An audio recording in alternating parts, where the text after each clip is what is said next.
This is Daybreak from Nairobi. Thank you so much for sticking with Citizen TV. We are about to jump into the conversation that we promised you earlier. So allow me to reintroduce the panel for our viewers who are just joining us.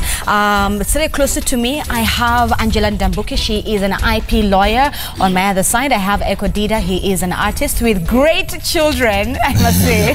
The most energetic you might ever meet. And sitting close to Eko Dida is Arnold Maliba. He is a public policy expert. And on Trevor's side, we have Wahu Kagwi. She is an artist as well. It's so good to have all of you here this morning. So thank you so much for creating time. Thank you. Wahu was very categorical. You have to add Mama Tumiso. Mama Tumiso and Mama Nyakeo. It's a full-time job. It's a full-time job. Absolutely. Yes. Right, thank you so much for coming in this morning. We want to start with the newspaper review. By the way, you can weigh in on the conversation as well. 22422. You can also call in 0719 777 at the youth part of the solution or part of the problem. Do you know what problem we're talking about? You guessed it. Graft. Yes. Front page of the Standard. Big cases to start, no one to be spared. We've seen this before. All right, and you can also see right there above on page 6, Rotich in more trouble over dam kickbacks. And on page 8, which we'll go to in just a few minutes, Ruto, no money was lost in the dam projects. They seem to be a playoff when it comes to the number 7 billion, 21 billion, etc. And if you are a state employee, you have till today to make sure that you have your e-passport. Otherwise, no foreign visits for you. But first of all, let's begin with page 8. Yep, let's talk about the graft issues. And we've seen, I want to start with a tweet here from Linda. Linda says, how can we ensure that young people are passionate about causing transformation in Kenya? There's a slow economic growth and endless corruption scandals here in Kenya. Many of the young people remain unemployed. Is all hope lost? Wahu. I think the most important thing for the youth to understand and appreciate is the power that they have, first of all. I wouldn't go as far as saying, actually I would not go anywhere close to saying hope is lost. Absolutely is not. The average age of this country is 19 years old. If we say that we are losing hope, then we are bugged completely, but we are not. I think the youth need to understand the power that they have, who they are. They need to stop asking to be invited to the table and appreciate the fact that this is actually their table. They need to be inviting other people to the conversation.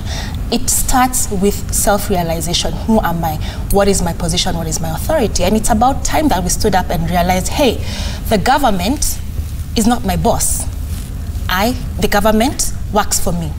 The youth need to understand that and appreciate, and in that context, know how to engage with the government. Don't you think there's a difference between being empowered and having power? Because most of the youth feel like they're helpless. They are the same people who still elect the same people who complain. Exactly.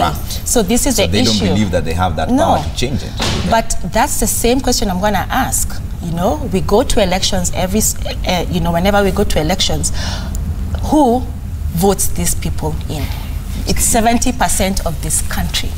70% of this country says who's going in. Who then complains? 70% of this country complains. So don't you see, I feel like... Ni game. Ni draft. We need to wake up and understand there's something absolutely wrong with how we are relating with this thing.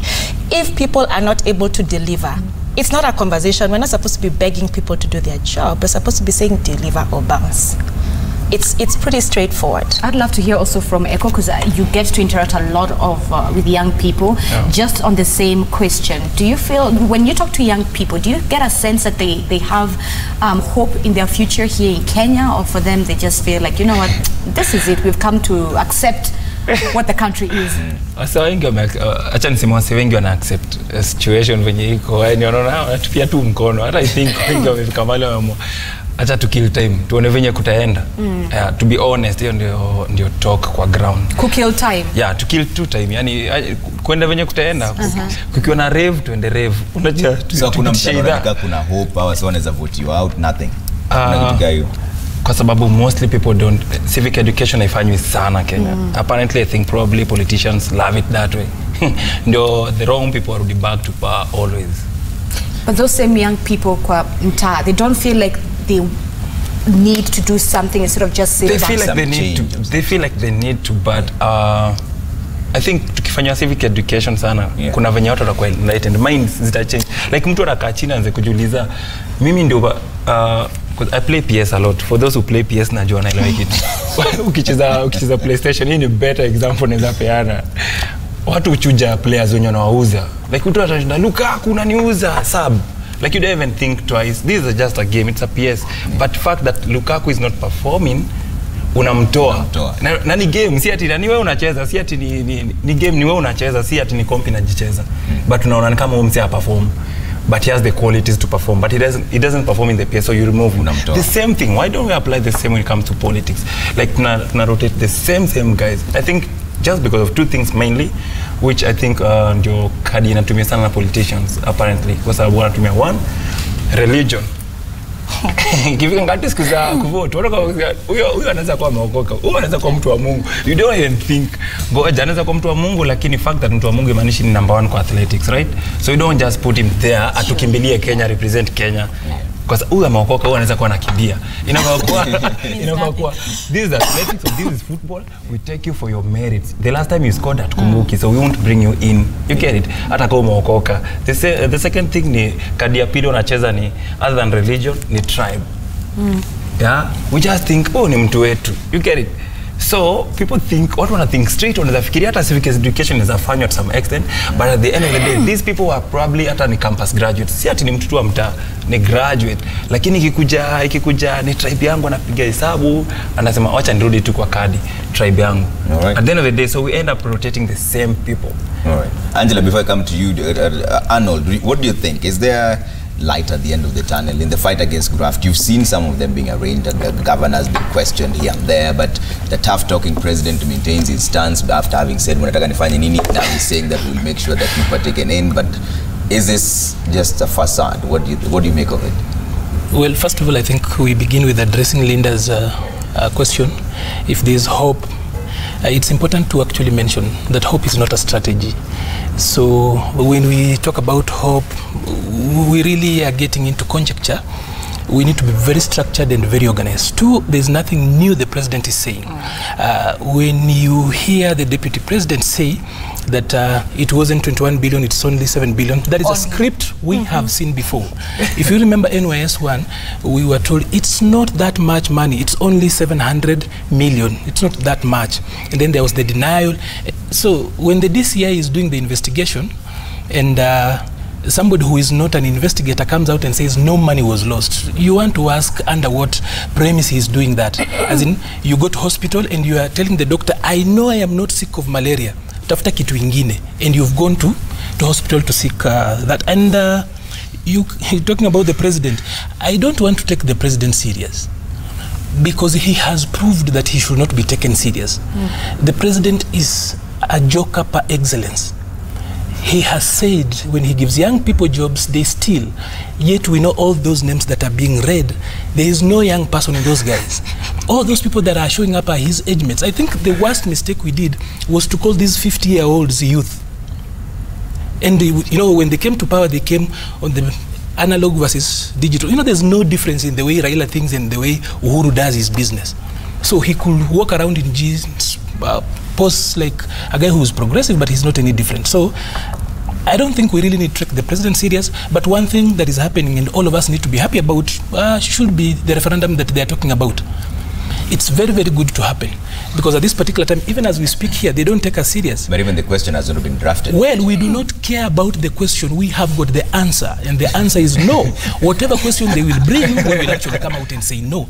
It will not be about that question. It's about the platform they are providing for us as young people, or rather the people who are tired with the way things are being done, to actually just come out with a rallying philosophy and a free platform. Today, if you went to town and started complaining about corruption, people wouldn't take you serious. But with the referendum coming in, it's a free platform for us to reorganize the nation. So let them bring it. All right, Angela, let me just pick it up from that same note as well. Yeah. Yesterday we saw President Uhuru Kenyatta speaking on two occasions, of course, the Supreme Court and at the other at a funeral. And you could tell he was furious. It's the same script. He's been furious since 2016. Back in 2016, during his State of the Nation address, he said that there's no sacred cows. The same sentence that he used yesterday. But can you sense that his frustration is genuine? Is President Uhuru Kenyatta's frustration on corruption genuine? Well, I don't think I am in a place to say whether it's genuine or not. But what I can say is that the conversation helps, communication helps. The fact that he's actually saying that, people should go in, people should be able to be locked up. It's helping the conversation, but of course, if there's something that he could do, of course, we are hearing that, constitutional-wise needs to change for him to be able to have more powers. So it's about seeing what should be changed so that the president can have more powers to take action. Because you see, with the constitution, we have various bodies that are in charge of various things. So those particular bodies, who is in charge of those bodies? Are they transparent? Are they accountable? So we can be able to ensure that justice is done. For us Kenyans, we are tired. If I hear what the panelists are saying, I think we're tired. I'm tired, personally. And I think it's just time to lock people up. Right. People need to be locked up. Are you happy with the performance of these bodies you talk about, the DCI, judiciary? Because even the president himself seems to allude to the fact that the judiciary is the weakest link.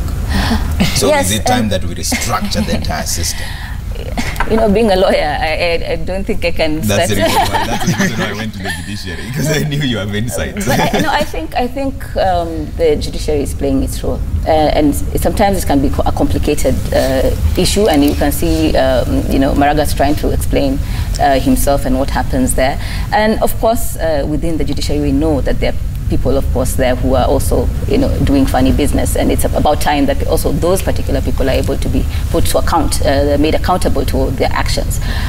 Even those should be able to be accountable to somebody, So there should be a system where everybody is accountable to somebody. And you've said that those specific institutions need to work together. They need to work together. I think there's a bit of action that has been happening lately. Yes. At least even the fact that people are being taken, to the courts, and DPP has been the new DPP has been very vocal about everything. So I think it's time that we support those systems, but we need to see action. We need to see things happening. And speaking of support, President Kenyatta said that both the DPP and the EACC enjoy his support. Arnold, do you agree with that? Does the DPP, the EACC, the DCI, do they enjoy President Uhuru Kenyatta's support? I want to just start where she left. A poor workman blames his tools.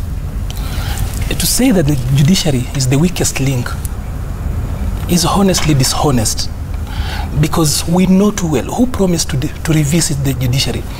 Every particular time those independent bodies have tried. By the way, we have got 4 arms of government. Essentially, of course, what we were told and what we all know is that we have got 3 arms of government: the judiciary, the legislature, and the executive. But the independent offices should be an arm on its own. Somehow it becomes complex. In other jurisdictions, those are 4 arms. So we are in a place where this government has proved that if an arm that is independent goes ahead and becomes too independent, then they are revisited in a way, or they are visited in a way. So the judiciary essentially is not the weakest link. The president does not need more powers, and that is why I said whatever question they will put out there, we have the answer. We do not care about the question they have. For us, they will have provided a platform to reorganize this country that they have missed. The judiciary is not the weakest link. It is all a poor man, not really a poor man, a lazy kid trying to go out there and blaming his homework. The president gives those kind of excuses we used to give when we were young. The dog ate my homework, the DPP didn't do this, like the DCI hasn't done this. And all those are games and excuses. The president enjoys a lot of power. He even decides what happens in parliament. He has got the agenda. He decides where we go. And by the way, I need to say this. Those are separate arms of government. Let me just tell you this. That's your view. No. Those are very separate arms of government. Trevor, I need to say this, that Uhuru Kenyatta is a very powerful man. What Uhuru wants, Uhuru gets. He only gives excuses, and I say they are excuses because you cannot categorically say that because Uhuru can have his way in parliament. You can't prove that. He has had his way in parliament. He has the majority in parliament, but they're also independent. Yesterday, when the 2/3 gender bill lost, do you know what it really says? When the president wants to push in some very petty things like budgets, he has the numbers. But an important thing about 2/3, for example, we have continuously not had the numbers. That actually circumvents your argument, because he is pushing for the 2/3 gender. He is not. He just hasn't got is not. On the day the president will go to parliament and camp there, the MPs will show up. He has not done that. The president is not serious. He So has who's had failing then? Is it it is the president. Let's It is bring in lack Wahu of here. goodwill. If the MPs don't show up, is that the president's fault? And what do you make of I mean, this allegation? For me, I want to broaden this conversation a little bit more, because we've domiciled corruption so much on the government. But I want to ask, where's the rest of Kenya? Where are we? What is our role as the different sectors of this country? Where are we? You know, when you have a business, for example, when you have a business and you employ a manager, I cannot remove myself from the business of that, whatever my business is doing. I cannot. I have to keep checking. I have to get involved, me, myself as the employer, right? I can't go away and say, I hope and pray that this business is going to succeed. I cannot do that. Neither can I keep, it's madness. Let me tell you, it is madness to keep saying, there's something, you guys need to do this. It is my business, right? Somebody needs to get fired. You know, if either, first of all, I step in as the owner of the business and I say, how do we fix this? What is not helping you? How do I empower you to do, I need more capacity, so those are conversations that us as Kenyans, and I'm talking to us as Kenyans as the employer of the government, we are the bosses. So I'm saying, in as much as this thing, we are focusing too much on the government and saying, where is the rest of us, and how are we working ourselves into the solution of this? It can't run on its own. We have to be part of the solution.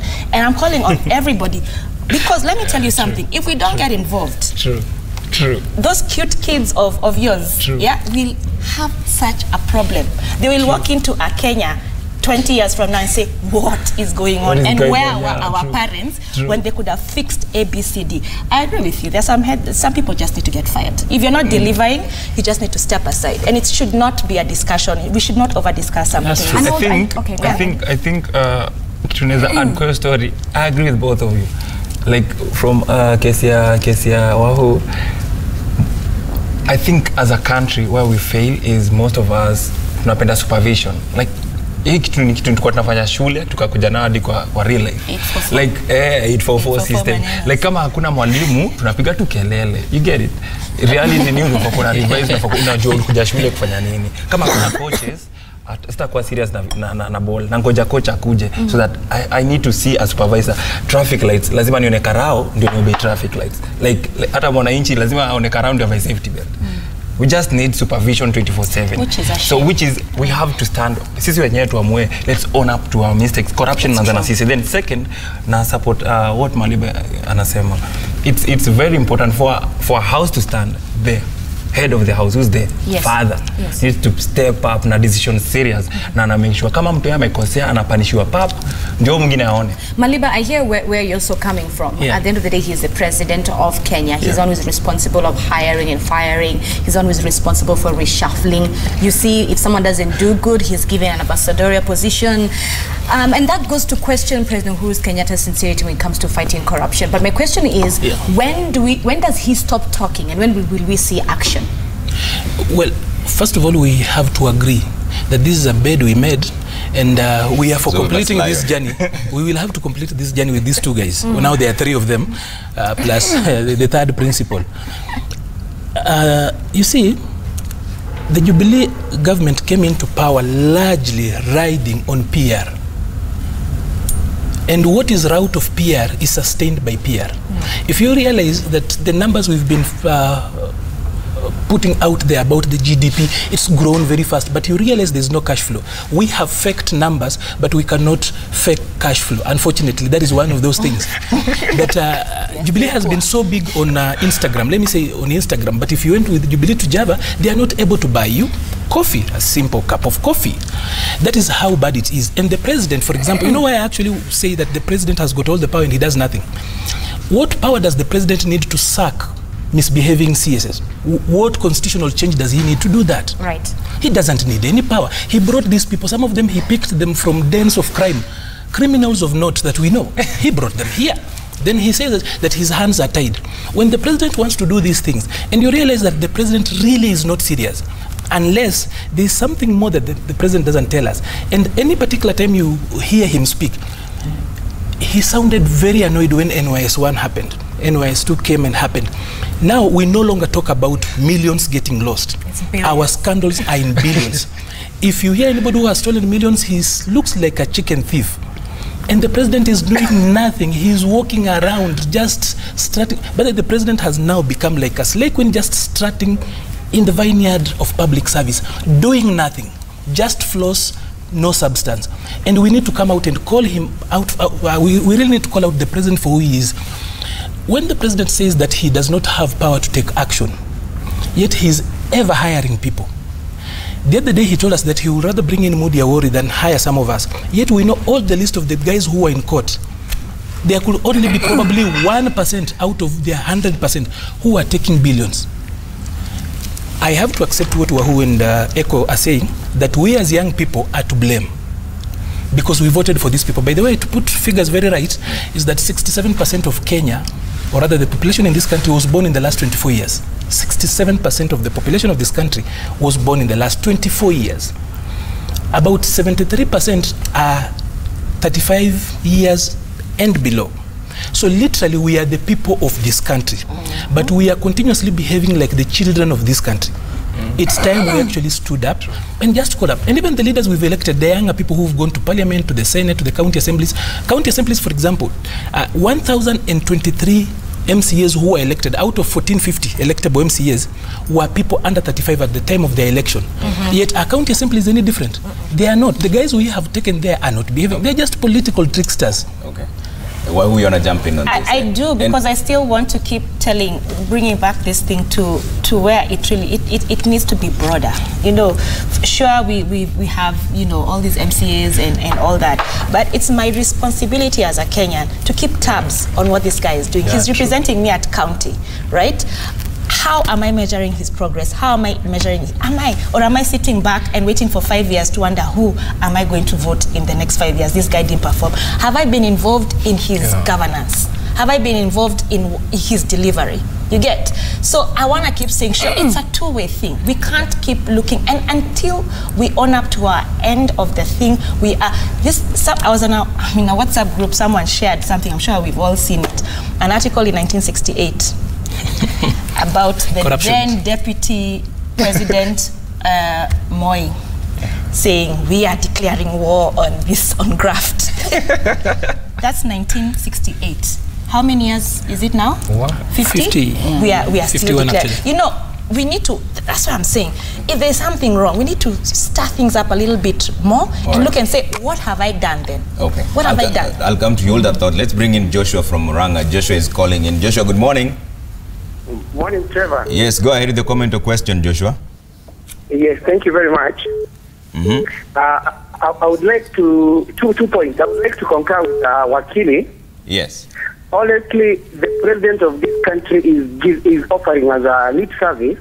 I mean, it looks like a big joke when the president keeps on telling us, when the very people being accused of corruption are his own appointees, the CSs. The other day they got up 9 billion. He has not fired anybody. And then allow me to correct Wahu on one thing, that there is a narrative that has been perpetuated, that what are we doing as Kenyans? You see, when it gets to the point of commission of crime, the state has the monopoly to violence. We do not expect an ordinary Kenyan to take up, unless, of course, we organize for a revolution and take the law into our own hands. We have given the state powers, the mandate to serve us and to give us services. So when something happens, we expect the president, the head of state, to stand up and deliver. And finally, I don't want to absolve the citizenry or let this issue. I think partly we as Kenyans are to blame. I told last year about one when we were going for election. People could not appreciate what this government has done. Totally nothing. But purely because of tribalism and my man, people just went there and queued. Surely, Jubilee government should have been voted out like yesterday. Whatever the president did to this country, we wish that we forget Uhuru like yesterday. I'm a disappointed Kenyan, whatever is happening. All right, Joshua, thank you. That's Joshua calling in from Murang'a. And Angela, I want to get your perspective on this. Arnold insists that the president is not doing much, but we have institutions, and we've spoken about this before. All he says is, give me something to work with, give me evidence, because just speaking that something has been lost, this money has been lost from this ministry, doesn't directly implicate an individual. I may be running it, but the people underneath me but it's just that I'm the poster child of that ministry. Yes. But you can only fire me if you have evidence. There's due process in this country. That's very true. And in fact, I wanted to just say that because I wanted to ask him actually what exactly should the president do moving forward. Of course, firing is one of them, and firing people. But is he the one even who locks people up? No, he doesn't need evidence. He must have evidence. Arnold, you cannot fire someone. There is legitimacy, I could say right and there is now legality. There is legitimacy and there is legality. Okay. We Okay, let Angela finish. Yes. Well, I think the president, in fact, the fact that he's actually saying it is a first step. For us, as I said before, and you've heard even the caller saying, there's action that needs to be taken into consideration. And you know, there are various groups that have to be able to come into place to be able to make the action happen. So it's about the various organs of the government, even as Wahu says, the citizens ourselves, we need to be able to step in. We need to be able to have, I think there are systems that have been put in place to ensure that there's transparency and accountability. But where are those systems? How do we access them? How are we able to see what is happening? Even at some point, Wahu, I know you say that we have to take part, but me seated at home, how do I know that this is supposed to be this is the money that has been given as the budget, this is what is supposed to go and do? Because people are stealing and we don't know where to start. We don't know where to begin. All so right. what? Yes. Go ahead. So what should be put in place to be able to ensure that me sitting at home, and please note that I think I'm at a level where I'm above the you know, in terms of education and everything, I'm above let's say above average Kenyan. Yeah. So, but seated at home, I don't know what Nairobi County, you know, budget is as such. Right. Where do I get that? Where do I get what projects are happening? Yeah. It's a problem. So transparency is very key. You know. And Angela, that leads me to my next question, which is accountability and transparency. But before I can ask you that question, we have a caller from Embakasi. Maureen, good morning. If you can hear me, perhaps you could share with us your comment or your question with the panel. Good morning, Lindsay, Trevor, and everyone else. Good morning. I'm a youth leader from, my name is Maureen Kivuti, not Kikuti. A youth leader from Nairobi. Okay. And I'm just thinking, what everyone else is saying over there is true.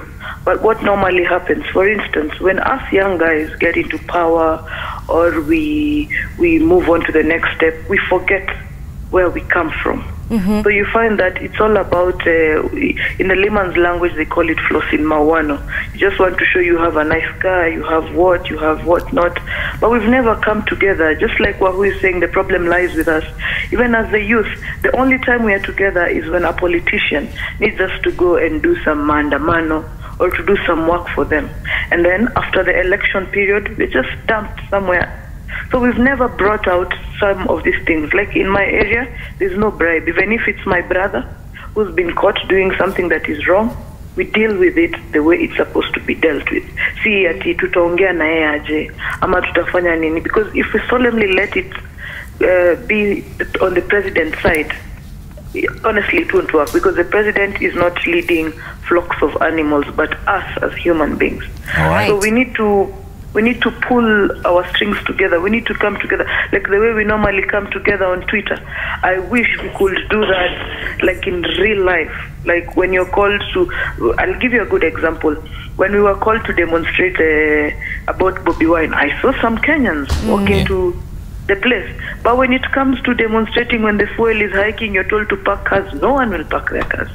So I think our priorities are upside down one, and again, we need to stop being self-centered and think about the whole picture. Thank you so much, Maureen. That's Maureen there. Angela, I promised a follow-up question, but let me begin with Wahu on that caller's issue. The problem lies with us. She's given a clear example when Bobi Wine came, and you know, we only make noise on social media, but when it comes to action, you know, parking your cars at home, it's a different action. It's a different ballgame as voters and as Kenyans. I mean, first of all, I do not want to dismiss the noise that we make on social media. I think we've been able to achieve quite a lot from that. But I want to agree with the caller. There needs to be more than that, than just that. From us as voters. From us as voters. And I want to reiterate, this is a youthful country, as he has just given us the figures right now. And again, with the average age being 19. The problem that I feel we have is a lack of unity. You know, lack of unity in purpose, where you all come, and we'll see it once in a while pop up. It's not that it's not impossible to happen. We'll say, as Kenyans on Twitter, this is our position. We've seen the effect we've had globally, right? When we all stand together. Imagine if we all stood together and just said, tumefika mwisho. We are at our end, and ABCD must change. Imagine the power in 70% of this country actually doing that. You know, coming together and understanding, listen, it's not about what I'm going to eat tomorrow. What is Kenya 50 years from now? And what is my role in getting to that Kenya that I envision? So does Kenya need a revolution now? I'm not talking about a revolution. I'm talking about a paradigm shift, right? We need to reorganize how we think. And I like to give the example. It always stands out in my head.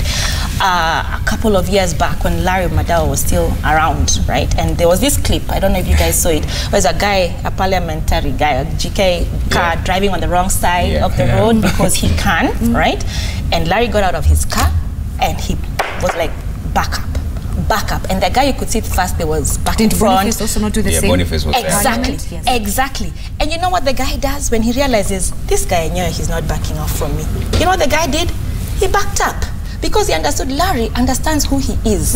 He understands who he is. And it's not because it's Larry Madao, the politician, the media personality, right? He's a Kenyan and he understands. Kenyan. Exactly. It's like you cannot.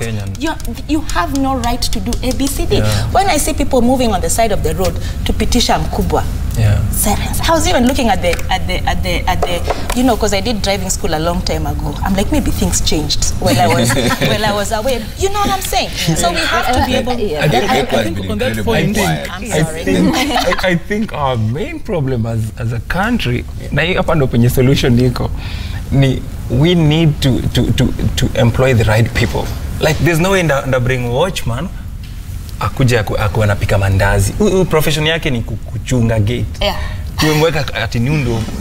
When you ask who can be the best footballer, you know, when I think kids do it better. You go to kids, watu wa nursery waulize nani mkali kati yenu kucheza ball. They'll choose, choose bila kufikiria mara mbili nani. Because nani si ati juu ni male or female or ni age mate or ni friend ama wanaendangana church moja. Because nani deserves it. Nani enyewe ukimpatia ball, he does that or she does that. But when it comes to grown-ups Kenyans, hey, you just look at affiliations. So we have the wrong people in power or positions that are mattering ama zenye ziko na influence. So those people, alafu tunaanza ku-expect umse akuja perform. Sasa tunaanza ku-perform aje? Ni uchi, anafaa kupikaje mandazi. Ajui atapika mandazi Sacramento. All right, hold your thought. We have another caller online. Kim from the Kings from Nakuru. Kings, good morning. Good morning, sir. Yes, go ahead with your comment or question, Kings. I appreciate the way you're bringing up the issue. Yes. But at this time, we were given statistics on who has been sacked and who has been made to pay back whatever he has stolen. Okay. Those who are named in corruption are still in office. Okay. The president is just enjoying us. Like the day Maraga was opening another court in Bungoma, he considered there is corruption in the judiciary. He should be put into account. What has he done after declaring that? Okay. Because if the court is our last stop for corruption and it is complaining of corruption, do we need it? The president should follow the Philippines president. Kill those who are in corruption. No question. Let him murder 10, 12. The whole country will wake up to him. But he cannot behave like a toothless bulldog. If he's complaining and we're complaining, who is going to help him? All right. Thanks, Kings. That's Kings from Nakuru raising very interesting points, which is almost the same as what Timothy Muli Makasa on Twitter is saying. Simple and clear. No one is fighting corruption until we have 3 successful things. 1, successful prosecutions. 2, successful jailing. And 3, successful recovery of public resources. Anything less of this belongs to the comedy industry. And that third point actually from Timothy on Twitter leads me to the question that I wanted to ask Angela before we had the caller, accountability and transparency. Yesterday when we had Kipchumbo here on Citizen TV on the issue of the dams within his area, he talked about the fact that the issue of bribery, no performance, and incompetence are all covered in agreement, and it covers all situations of breach of contract by the contractor, including fraud and corruption. As a lawyer, just help Kenyans understand from a legal perspective, is it possible to have these tenders and contracts that are signed behind the scenes on public projects that benefit the voters? This is not a private contract between you and I. This is public. For it to be put on publicly? Is there a way that can legally be done? For it to be put publicly? Yes, the contracts as well as these tenders and the process. But that's why we're talking about transparency. They're public, actually. We need to be able to have a platform where people are able to see all these things happening. The details of the contract? Okay, so there's a level of confidentiality, of course, when it comes to contractual obligations and everything. But there's the overview of what is happening. If there's a project happening, who is supposed to be getting that tender? Who is there? They're the basics that you can actually put out there. And I think that is the way to go in terms of ensuring that there is transparency and accountability. All this, the information needs to be put out there. Because even when you're talking about 21B being lost, how do you trace it back? How difficult can it be to be able to trace it back and know who is the one who gave that tender? There's of course a government person who gave out that tender. And I was also asking when Wahu was talking before, what I wanted to say is that yes, the smaller issues, yes, we can be able to come out as the citizens and say, don't do this, don't do that, stop here, don't move here. But when it comes to 21 billion shillings getting lost, how do I, as the common person, where do I go to be able to say, stop this, stop that? Because this is it's a big deal for us, you see. It's a lot of money we're talking about. Right. So what particular things do we need to put in place to ensure that 21 billion doesn't get lost? Okay. Arnold. I'm thinking it would be very unfair for this panel to sit here and keep on shifting the blame to the people. The people of Kenya have done what they're supposed to do. But the people of Kenya are not ignorant. I actually heard Angela say that, of course, she's slightly above average, Kenyan, at least when it comes to education. But I will tell you, there are people in villages, mtaani, people who know what the county government of Nairobi has, what their ward has actually, what amount of money has been set aside for them. The people of Kenya have actually embraced Article 10 and are doing public participation very well, including what we are doing here. So it's not fair for us to actually say that we, the people, have not done enough. We do enough. We voice up. We must, and by the way, we actually are falling into the Stockholm Syndrome trap, where we are falling in love with the people who are actually oppressing us, and we say we are to blame. We are not entirely to blame. We must actually come out and point out at who is our threat, who is the enemy of our progress, and that must be said in very clear terms. It is the politicians we have elected, it is the people who are sitting in this administration. When we point that out, by the way, in a war scenario, any seasoned soldier, Eko and I grew up next to, almost in a military camp. And I will tell you this, that in a war scenario, you will know one thing, that war is very chaotic. It takes a lot of discipline to even know where the attack is coming from. And that is, you are seeing the fog of war here, keeping on blaming ourselves when we know who the enemy here is. Please not, we're not saying that. Angela, can I finish? Can I finish this point? Can I finish? I think you have misinterpreted what you're saying. I need to finish this. We're not saying it's Number one, I need to say this, that for the first time in 15 years, we do not have a youth in the cabinet. We are silent and we want to pretend we are the ones to blame. When this guy we gave power told us that he's youthful and he will remember us. For the first time in 7 years, we do not have a functional youth directorate. That under Uhuru's watch, the youth directorate went down. I can tell you for sure, and you can ask out there, the district youth officers, whom we used to call DYOs, are sitting in offices where they don't have power. In a very youthful government.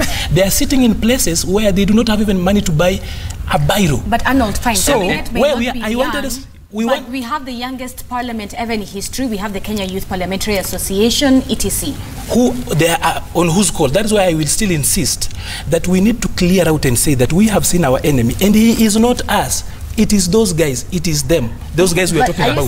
Once we have got a clear target, then we will be able to shoot with clarity. We are not able to shoot with clarity because we keep on falling back. We are fighting amongst ourselves. Like my people say, that, well, where my ancestors come from, there is a lot of war between the mongoose and chicken. So when the mongoose takes chicken, we say, what was the chicken doing there this early in the morning? But we need to be very clear that the enemy of the people's vegetables is the mongoose taking away chicken. Okay. I second what he's saying. I second what he's saying. Because to be honest, most of us kuna ka issue mahali, because you see, like right now, Ministry of Sports and Entertainment, we say play Kenyan music. Tunashinda tukilia play Kenyan music. It's something that everyone knows and feels. This is the only country where we grow.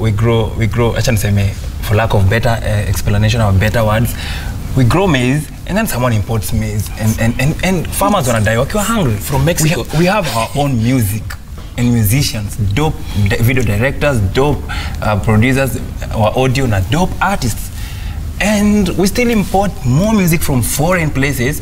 Mpaka tumefika mahali, it's like someone says that if you play tunacheza whatever tunacheza from other countries, 10% Kenya, the rest watu ukitaka Kenya sana ndo kajitafutia YouTube. You get it? But like when huku ndio tunacheza 90% local, ikiwezekana 10% hizo zingine tuzichezwe. Kama unataka sana hizo zingine, enda YouTube. See the way other way around. So the truth is, whoever sijui ni CS ama nani wa hiyo sports na hiyo ministry ya sports na entertainment na nini yenye involve story yote, where is he? Womzae, I think he's an old person probably. He's not he doesn't think play Kenyan music makes sense. He's just somewhere seated, and the stations are playing these songs more and more, and guys are just seated zinashaviwa down our throats, and our own local artists wanna suffer, and no one is speaking, including the president. Venye nilikuwa nasema, he's just existing. Yeah, he's existing. That is, wait a minute, these guys who come to entertain me, how are they well taken care? Are they well taken care of? Okay, all right. Let's take in some SMSs because this entire conversation still ties into the social square that we're talking about, where there's youth leadership and graft. How much of it is to our blame? But we have a lot of SMSs coming through 22422, and to read some of them right now before we get into the Twitter handles where there's a lot coming through. There First you go. up. Anonymous says, let the government tell Kenyans the truth. The government is signing contracts and it doesn't honor its obligations when it comes to payment. Right now, there are so many suppliers who haven't been paid by the government, and when you refuse to deliver, you are termed corrupt. If you guys happen to look at some of these contracts, you will be very surprised. All Angela, right, that was the issue of the contracts and payments and delivery. Comment from Eldoret. It says, at least now taxpayers understand why during general elections all kinds of tenderpreneurs fight for our votes. Leadership zero, big businesses yes. Let us smell the coffee and vote wiser. The crocodiles are already swimming in the dams even before their construction. Wow. All right. Another text is coming through from our viewers. Jim, you say I'll let you take this one. I know this was going to be an interesting one. Kwa hii vita dhidi ya wizi, hii naona hata rais anatuenjoy tu, ameongea Kizungu, Kiswahili na hata lugha ya mama, lakini yote hairidhishi. All right, let's take a look at another SMS. All right, let's have Albert. Okay, he says, why can there be a strict law like in countries like Japan to end this impunity? Creating positions doesn't stop corruption. Yeah. Msitu ni ule ule na nyani ni wale wale. Okay. Another one here. Finding 700 in a Kenyan citizen bank account is not easy. Calling 7 billion just sounds like a dream to many of us. This shows how wide this gap is between the rich and the poor. Oh boy. We still and have this more comes texts. in the wake of when the MPs wanted 1 million Kenyan shillings, the process to be reduced, the bank process. So that you don't have to explain too much. Anonymous, you say the government has quite able machinery to deal with graft, but some of them have made a block to see things that do not move. All right, we still have more texts coming through. We have Bernard Tiangala from Nakuru. The president has to overhaul his cabinet. Straight and simple, direct. And we still have more. You want to take that one, Dr. Simon? Yes, Dr. Simon, you say that the youth have all the means to kill graft. ICT can be used to do inventories of wealthy and the riches for every Kenyan and hold everyone into account. Youth can champion social accountability and not embrace handouts, refuse handouts. This craving for quick riches has gotten into some of the newly employed youth and the young, and this is what is fueling the already dire situation. Wahu, I can see you want to jump on that. That is a brilliant place to start the social square we'll discussion, but we have one more. This corruption scenario is being politicized. Firstly, corruption doesn't start and end with the president. That's for you, Arnold. It starts and ends with you and me. Second, the government has 3 arms and they're independent. There's also a devolved government, and thus the president's powers are reduced. So everyone needs to play their part, executive, legislature, and the judiciary, just as the DCI and DPP are doing this. It's easy to point fingers, forgetting fingers pointing back at us. Thank you. Okay, so Wahu, I can see where you the want social to discussion begins, and Wahu was just itching to dive in. Now that brings us to our social discussion. Youth corruption and leadership.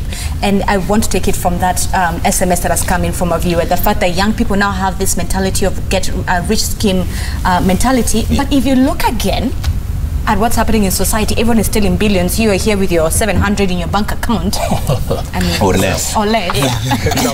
I think before we even go there, I want to say, I mean, it's chapter 6 that talks about leadership and integrity. Yes. It's there. It's in the Constitution. So these are it outlines what a good leader, what does leadership look like. So my issue then becomes, when we go to vote, have we really interrogated chapter 6? Have we looked and said, this guy, does he espouse whatever is in chapter 6? You know, that's the issue. We need to start there. I think we vote people, not offices. We vote personalities, and the conversation needs to change and move away from personalities. Mse anaka charismatic. Mse ni kabila yangu watani sort. Doesn't work. You have to look and see what's your track record. Do you have a court case on corruption? Those are the questions. Those are the real questions. It's not about your tribe. It's not about where you come from. Tuligrona yeye nini nini. It means nothing. You know, what I'm looking out for me, and that's why I was asking to be addressed as Mama Tumiso, is for Tumiso and for myself, right? So it doesn't matter if a guy is my tribe. It's okay if he's my tribe, but are you delivering? Those are the things. Let's look at chapter 6. Are you delivering? So I want to ask the youth. I want to talk to the youth and say, these are the things. 2022 is a couple of years from now. And I get really angered by the way people start talking about elections 1 year to the whatever. We need to be interrogating the people in office now and looking and seeing, how is this guy performing? Is he delivering ABCD higher? Health, where are we with that? Data, where are we with that? Is he going to come in 2022 and chotter for me, right? He's going to chotter for me, and then he's going to give me 500 bob, I'll vote for him. Ama kuimbia wimbo ya party. You know, this thing ya party. Everyone says, chama fulani. Exactly. You don't even think, okay, wait a minute. How about to bring to Manyata na chama? Amefungwa chama yake. Kuna wana tuli surprise watu during election. Yeah, independent candidate. Due to surprise those big chamas that have this, kuna ka game kanachezwa. So at the end of the day, wakuja kama block, you vote, unavote tuseme watu wazuri wawili, kunguni kama 50-10. Lakini wewe, the rest are all going to eat you. Youth priorities zao ni zipi? Because msia kuja mpea macho anaamua kumvotia tu. Afikiri mara mbili. And you can easily have an independent person mwenye anaendesha baiskeli, alafu msia anakuja hapo na range, kuja mwa range na machuani atapewa votes. Wacha nikuwe honest. At the end of the day, that's what cartel industries do. Like what I make sure we magnify as much as wanaweza, wao wenyewe wajipampo kwa wakubwa, and then when they come to you, they make sure nyinyi mnapataga ka drop. So whether you like it or not, hiyo game acha niseme cartels wanaifanya. So hakuna social intentionally. Kwa sababu wakifanya hivyo, utakuwa desperate. Tulikuwa napiga hesabu, mimi niende nikasimame pale kwa line yenye niko njaa, ama ndasimama kwa line nitapatiwa kaso mbili niweze kusort. So at the end of the day, as much as we think of huyu mtu ni mlafi sana, huyu boy ni mlafi sana that anafikiria Jason mbili akavaa t-shirt ya chama fulani, we also need to think of, okay, what's leading to this and how can we sort this? Hii kufika mahali mtu ako so desperate. Yeah. Okay. As I mentioned. And I get what you're saying, but Wahu, let me pick it from there, and I'll address it to you because I can see you also want to get onto that. Yeah. Why should young people vote? Come 2022, why should young people wake up at 3 a.m., queue, make lines to vote, and then a week or a few months later, a year later, all these graft cases show up, and nothing after those 5 years of voting, right? Nothing to show for. So why should young people wake up in the morning and go queue to vote? Young people should vote. All of them should vote. And as I speak at the moment, there are estimated 22 million people between 18 and 35. So what the Constitution in Article 55 defines as youth. Young people should vote. All of them, for the first reason being that whereas democracy does not belong to any particular nation, democracy belongs to every man ever born on earth to decide their destiny. So young people need to vote because they decide how the management of public affairs is then taken care of, how it's worked on. Number 3, they need to vote because they are the people of this country. If you do not vote, decisions are still made. We have made mistakes in the past, but that doesn't mean that we live there. I want to use a very controversial example. If, for example, I were a woman and then I had an accident in life, if I walk in the pathways and the hallways of life complaining about the accident I got while I was young, people will listen to me for a while, but at some point I start sounding like a broken record. So young people still need to come out and vote. We are doing right. We have actually believed people and they have let us down. It is not our mistake that the people we believed let us down.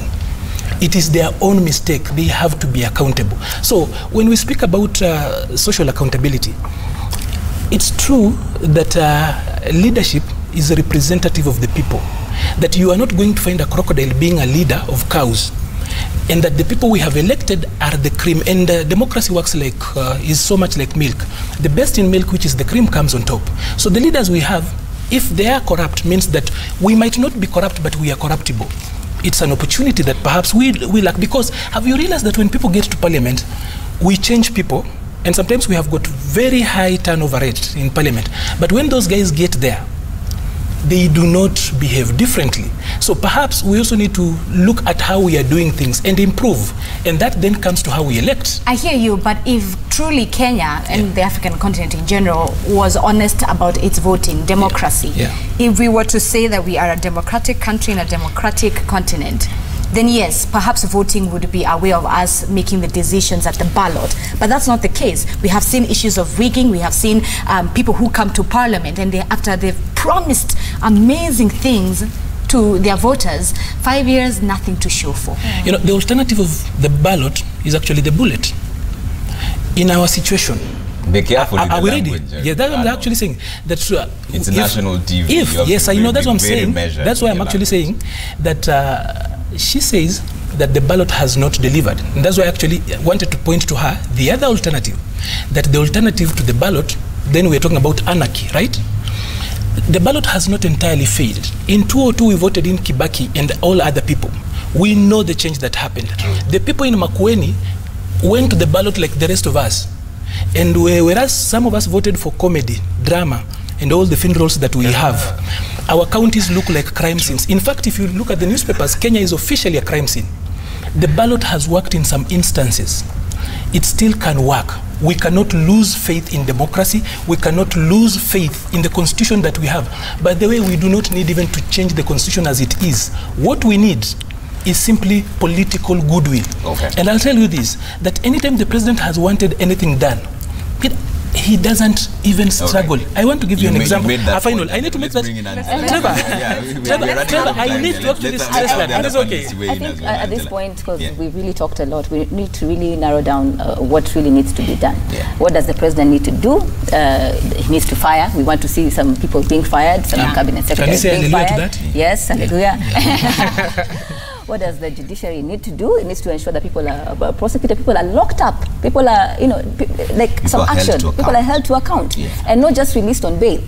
Some things should not have bail as a measure of having them just scot-free and giving them time to do whatever they need to do. The legislative arm needs to be able to put in laws and policies in place that are punitive to any people who are engaging themselves in this sort of crime. Okay. So I think there are specific things that need to be done. I know Dr. Simon, when he was one of the people who were sending their text messages, saying that the ICT should be put in place to be able to... Now, the youth comes in, because we know the youth is the one with technology and everything. Why can't the youth be able to create something, a platform, various platforms that we can be able to put out there that can ensure that anything that is put in terms of public opportunities is put out? I know there are some systems that were put in place, but they go inaenda chini ya maji at the end of the day. We're not able to know where can we access such information and ensure that ICT plays a big role to ensure there's transparency, accountability, and we ensure that we have good governance in our government and people are able to follow the law at the end of the day, the rule of law. We have Ombima coming in. No, Arnold, hold. We have Ombima coming in from Eldoret. Ombima, good morning. Morning. Yes, go ahead with the comment or question. Yeah, I have one or two, maybe probably a question or a comment, but a question. Go ahead. I would wonder why we usually have this discourse. Okay. Yeah, for the reason that, it boils down to a matter of choice. Okay. Now, before 2013, the general election in 2013, we had two candidates who are actually facing charges before the ICC. Okay. This is a matter that was within the knowledge, more the public knowledge. Okay. Now, Kenyans, as a citizenry, we chose to elect this kind of people. And we balkanized ourselves in tribal units and made a choice. Now, what I wonder is, why would we generate this type of discourse, and yet the choices we make determine the kind of governance that actually we are to get. And the second thing, just about the media, we keep seeing these interviews every day, politicians talking, leaders coming on screen talking. But the question is this: why can the media, you guys, the journalists, ask these guys the real questions, the hard questions about what they did or what they do? Yeah. Okay. And the role they play in leadership. The other day I saw an interview in the White House where a journalist confronted the president. And actually they insisted that he gives answers on certain questions. The president was embarrassed, but he stood his ground and probably answered those questions. But the Kenyan media, we generate discussions over obvious issues. All right. But we don't ask the real question. When the deputy president comes, said, why don't you ask him those questions? All right, Ombima. Thanks for that. That's Ombima from Eldoret. And we want to jump into this. It's almost the same thing as Bran or Cage Amwai on Twitter says, we elect leaders based on how rich they are and how much they are willing to give during campaigns and not merit. A small percentage is elected on merit and policy, and when they get there, they join the club. So yes, we are to blame. He speaks like a youth. He says we are to blame. Thank you. But before I even say anything, I wanna commend the media. I think you guys have done a really good job at exposing, especially over the last couple of months. We've seen a lot of exposure on corruption and all these things. So I want to commend, and I want to say again, the media sector cannot work alone, right? They don't live in isolation. We have to step in. Everybody has to step in and play their role. This thing, as the caller, I think he alluded to, when we go to the ballot and we are acting almost like we are voting for teens, like it's not teens. This is a very serious thing. I cannot vote for someone, and I get so irked when people start saying, Sisi kama, sijui which block, Sisi kama. I'm like, no, this is wrong, and we are misleading Kenyans. But we buy it. Okay, you sell something, I buy it, so we are both to blame. So I'm not saying we were not saying Angela and I were not saying that we are entirely to blame. I'm saying it takes two to tango, and we have to admit that we have got, just like the caller has said. This is not a tango, by the way. These guys are harassing us. In a tango setup, that is a love affair. This is not. And Wahu, you just like that tweet that we've seen in the caller, they've mentioned a key thing, tribe, and we need to discuss it right here, since we're talking about young people, integrity, and tribe as well. Ekodide, do you feel as if young voters play the tribe card, or are we any different from the previous generation when it comes to that tribe issue? We play that card. We are so tribal, chini ya maji. Just as... Be honest, just as the other guys. Because, go to campuses. It's like any education yetu tu ndio. Acha niseme hapo ndio penye shida iko. 844. Go to campuses, see the way people elect their leadership. Ena tu campo, elections, it's so tribal. So we're not different. We are not different. And I think the main problem is to inherit to everything we're given. I think whoever brought this thing of children obey your parents, akuambia upatia Bible inasema children obey, akuambia upatia Bible inasema children obey your parents in the Lord. Like it has to be in the Lord. Whatever your parent is telling you, like ukundo kwenu, like someone comes to Nairobi, he's an artist, and he still thinks Moranga ndio kwao. He doesn't think Kenya is their home. So I think, just to explain on the tribal issue, I think the main problem we have is the blocks, the way the British did their thing, that divide and rule. People, hiyo kitu ili work in Kenya, and I think the countries that were colonized by the British. Ime work mpaka up to date. Someone thinks I should get money wherever I'm getting and bring it back home. Like we don't think Kenya is home. If we had that mentality, Kenya is home. If we had that mentality, if we only had that mentality, Kenya is home. Like my house is our home. Si ati department flani kwa nyumba yetu ndio home. You get it? Like ati wife yangu wanasema ati kitchen ndio home. Watoto wangu wanasema room yao ndio home. Mimi nasema bedroom yetu ndio home. You get it? If at the end of the day, if we think of the whole country is home, it doesn't matter regardless of where you come from, your tribe, your religion, your whatever, ancestral land yako or whatever, we don't care. We all see ourselves as Kenyans. Then itabaki, now when we're choosing even leaders, we want a Kenyan leader, not just a certain place leader.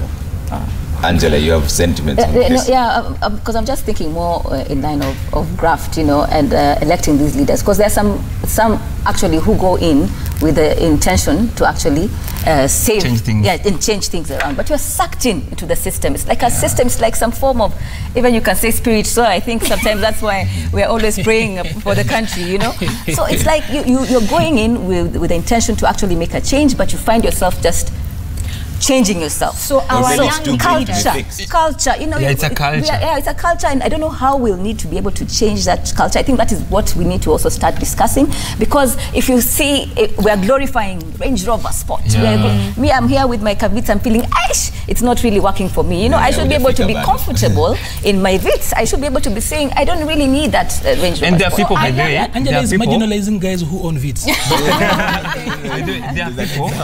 There are people who are, to be honest, I was a friend of a certain MCA from Babadogo. He was elected, yani ni kijana, anapenda ball and all those stuff, and he was so genuine. In leadership, in terms of leadership, alikuwa very genuine. Until afike Mali, instead of people congratulating him for wanting the right thing for them, it's people walianza kumu-extort. Now people starting to ask you, Mama Mboga nakuuliza, wewe tulikupigia kura, sasa hata hakuna zaleso, you get it. Sasa huyu mzee anaanza kufikiria from angle na have to badala nipiganie viwanja zikuwe, nipiganie watu wacheze ball, nipiganie nini, resources and all that, anaanza kufikiria, how am I going to pay your rents? And I get what you're saying. I remember a member of parliament, John Paul, who got a car for President Uhuru Kenyatta, and during his campaign he was using his bicycle, if my memory serves me right, to do his campaigning. But Angela, you've brought up a very important issue, but I'll throw it to Arnold because I can tell you're itching to also answer.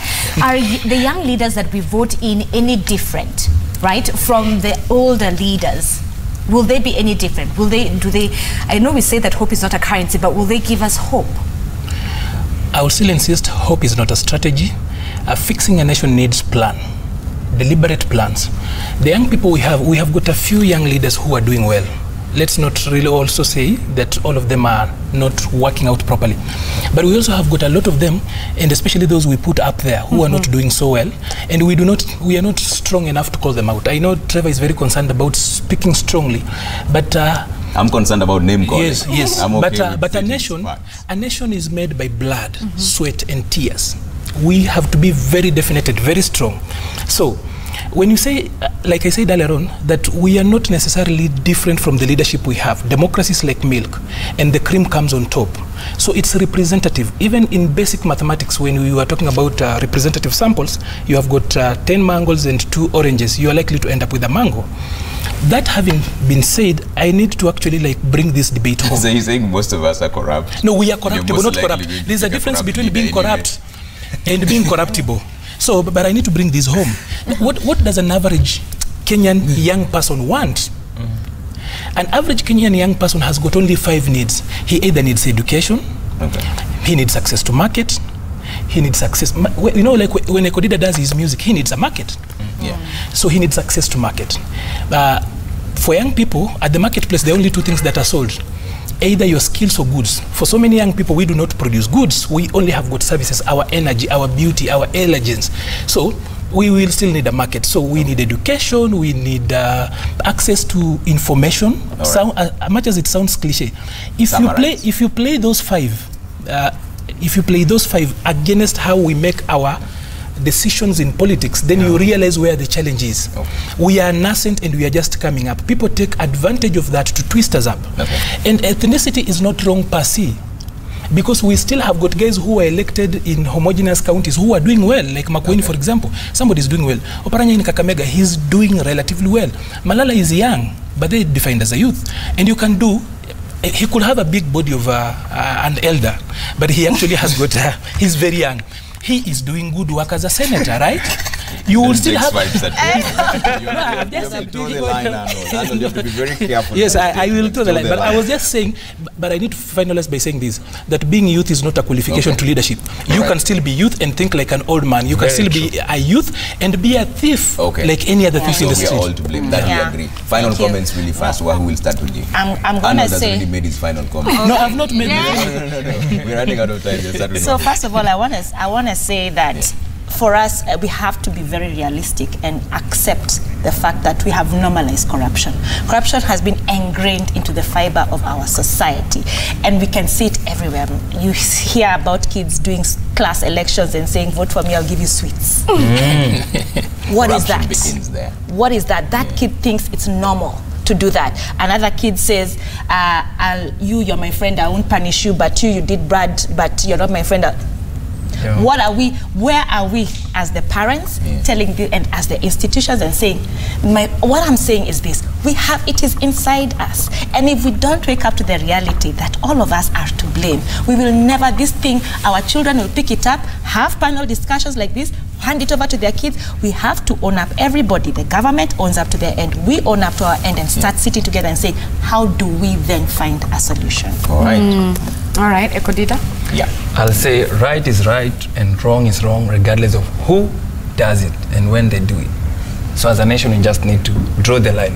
No, this is right and this is wrong, and then hold people accountable for their mistakes and cheer those who do good. Because now, as a country peer, we don't cheer those who do good. It's true. Like we'll have an artist do a weird song, a stupid song, and it tunaiongelea kila mahali tunajaribu kumshame as he hits.